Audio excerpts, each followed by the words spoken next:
পানিটা শুকিয়ে এসেছে, এখন ঢেকে দিব।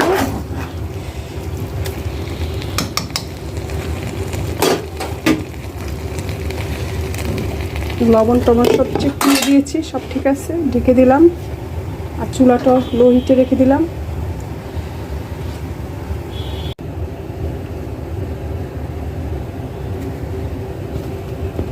মাঝখানে কয়েকবার উল্টিয়ে দিয়েছিলাম, 2 বার।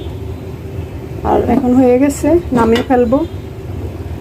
খুবই সুন্দর হয়েছে রান্নাটা।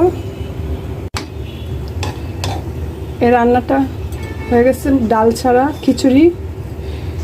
এই রান্নাটার অনেক অ্যাডভান্টেজ, যেমন খুব অল্প সময়ে রান্না করা যায়। আর আমার মাংস আর পোলাও আলাদা আলাদা রান্না করতাম, একসাথে রান্না করে ফেলছি। এটা একটা সুবিধা। এটা হলো ডাল